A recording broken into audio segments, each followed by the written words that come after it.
why I couldn't tell you this right away. It's not a story you just tell over a couple of drinks. Because if I start, I can't stop. And you won't like the ending. But you asked me to. So here it is. Once upon a time, in a small village in Poland, there was a Jewish family called the Abramowicz. There was the father, Moshe, who mended shoes with hands that trembled more from age than from cold. The mother, Rivka, who sang Yiddish lullabies even when she was peeling potatoes. And their 3 children, Leah, 12, who secretly read forbidden books, Samuel, 9, who dreamed of being an astronaut, and little Chaya, 5, who was afraid of the dark but nothing else. On the 14th of September 1939, the soldiers arrived, not with shouts, not with flames, just with the sound of boots on the cobblestones and a silence that weighed heavier than anything. They took Moshe first. They told him he was going to work for the Reich. He kissed Rivka on the forehead, whispered something in Hebrew, no one understood, and he left. He never came back. Rivka held the children close for 3 years. 3 years of starving, hiding in a cellar, hearing neighbors denounce them for a loaf of bread. 3 years of telling them that Dad would be back soon, that it was just a bad dream. In 1942, the wagons arrived. Cattle wagons, without light, without air. They were packed in like cattle. Chaya cried because she had lost her rag doll. Leah told her to be quiet, that the Germans didn't like children who cried. Samuel squeezed his sister's hand so hard it left marks. The journey lasted 4 days. 4 days without water, without food, without hope. When the gates opened at Auschwitz, the smell hit them like a wall. The smell of burnt flesh, of fear, of death.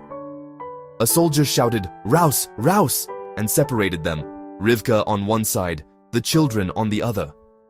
Leah tried to hold Chaya in her arms, but an SS officer snatched the little one away as if she were nothing. Chaya cried, "Mummy! Leah! I want my doll!" We never saw her again. Samuel, at 9 years old, was sent to the right. Leah to the left. Rivka, we don't know. Perhaps the gas chamber on the first day. Perhaps Dr. Mengelé's experiments. We'll never know. Leah survived 8 months. 8 months working in a factory, watching her friends disappear one by one. She held on until the day she found a small piece of red fabric in the pocket of a jacket she was sewing.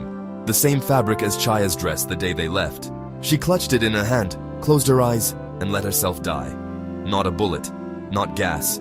She just stopped wanting to live. Samuel, he held on until liberation. When the American soldiers arrived, he weighed 28 kilos. He was 12 years old. He had no hair, no teeth, no family left. He just had a crumpled photo of his little sister that he had kept hidden in his shoe for 3 years. He lived. He got married. He had children. But every year, on January 27th, he would sit in his armchair, stare into space, and cry. Silently, as if he was afraid of still being heard. And us today, we light candles. We make speeches. We say, "Never again."